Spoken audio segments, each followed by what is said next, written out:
नमस्कार दोस्तों, आपका हार्दिक स्वागत है हमारे इस ज्ञान सागर यूट्यूब चैनल पर।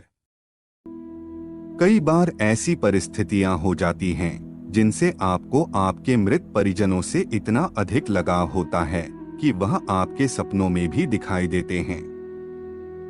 गरुड़ पुराण के अनुसार पितृपक्ष में परिजनों का सपने में दिखना एक विशेष प्रकार का संकेत होता है। आपको यह भी संकेत मिलता है कि आपके पूर्वज आपसे क्या आशा रखते हैं और मृत्यु के बाद उनकी आत्मा संतुष्ट है या नहीं।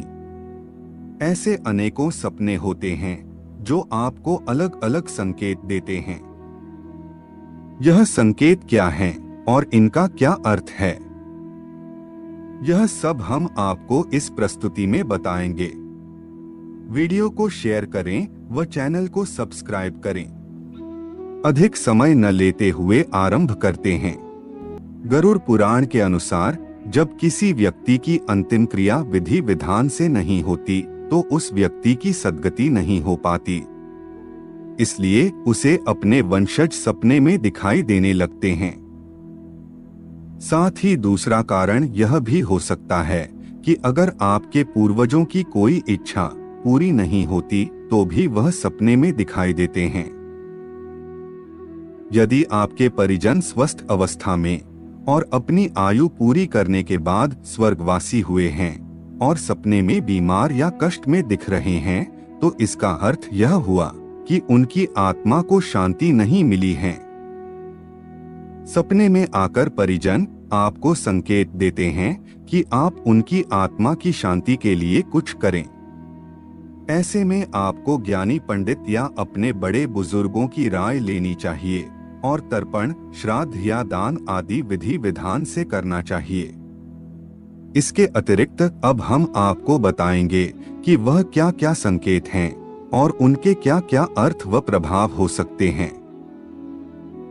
अगर आपको आपके पूर्वज सपने में प्रसन्न दिखाई देते हैं तो यह एक शुभ संकेत है। इसका अर्थ है कि आपकी सभी मनोकामनाएं पूरी होने वाली हैं। साथ ही आपको सभी कष्टों से मुक्ति मिलने वाली है। यदि किसी जीवित व्यक्ति को आप अपने सपने में मृत देखते हैं तो शास्त्रों के अनुसार यह उस व्यक्ति की आयु बढ़ने का संकेत है। मृत परिजन आपके सिर पर प्यार से हाथ फेर रहे हैं। इस तरह का सपना आना बहुत ही शुभ माना जाता है। इस सपने का अर्थ है कि आपके पूर्वज आपसे संतुष्ट हैं और वह आपको आशीर्वाद दे रहे हैं। साथ ही इस तरह का सपना आना आपकी कठिनाइयों को दूर करने की ओर संकेत करता है। कई बार आपने सपने में देखा होगा कि आपके पूर्वज आपकी ओर हाथ बढ़ा रहे हैं तो समझ जाएं कि वह आपके जीवन में आ रही बाधाओं और परेशानियों से दुखी हैं और वह आपके दुखों को कम करने के लिए आपकी ओर हाथ बढ़ाकर आपकी सहायता करना चाहते हैं। घर में अगर कोई महिला गर्भवती है और उस महिला को बार बार सपने में मृत पूर्वज दिखाई दे रहे हैं तो यह इस बात का संकेत है कि वह आपके घर में दोबारा जन्म ले सकते हैं। इसके अतिरिक्त अगर घर के किसी भी सदस्य को बच्चे के रूप में दिखाई दें तो इसका अर्थ है कि वह जल्द ही लौटकर आपके घर में आने वाले हैं। यदि आपको अपने पूर्वज सपने में रोते हुए दिखाई दे रहे हैं तो इसका अर्थ यह हुआ कि वह किसी तरह के कष्ट में हैं और उनकी आत्मा की शांति के लिए आपको पिंडदान या दान करना चाहिए। उपाय स्वरूप आपको यह कार्य करने चाहिए। जैसे पितृपक्ष में पितरों की शांति के लिए विधि विधान पूर्वक श्राद्ध कर्म करना चाहिए। इसके अतिरिक्त आप चाहें तो पितरों की शांति के लिए पंच बलि दान भी कर सकते हैं।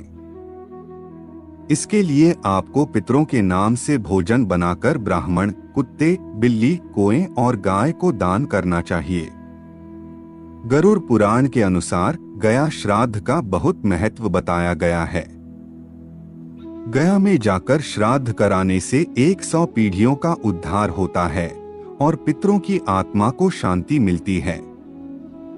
यान्ति देवव्रता देवान पितृन्यान्ति पितृव्रता भूतानि यान्ति भूतेज्या यान्ति मद्याजिनोपि मां। श्री कृष्ण कहते हैं कि देवताओं को पूजने वाले देवताओं को प्राप्त होते हैं, पितरों को पूजने वाले पितरों को प्राप्त होते हैं, भूतों को पूजने वाले भूतों को प्राप्त होते हैं, और मेरा पूजन करने वाले भक्त मुझको ही प्राप्त होते हैं। इसीलिए मेरे भक्तों का पुनर्जन्म नहीं होता। पितृलोक में भी पुण्यात्मा ही पहुंचती है, जहां वह अपने पितरों के साथ सुखपूर्वक समय बिताकर पुनः जन्म लेती है। गीता के पाठ से भी पितृदोष से मुक्ति पाई जा सकती है। पितरों के निमित्त पढ़े गए गीता पाठ से पितरों को मुक्ति मिलती है। श्राद्ध पक्ष में गीता के 7वें अध्याय यानी ज्ञान विज्ञान योग का पाठ किया जाता है। आज के लिए केवल इतना ही। अब हमारी भेंट गरुड़ पुराण के एक और नए भाग के साथ होगी। तब तक के लिए जय जय श्री राम।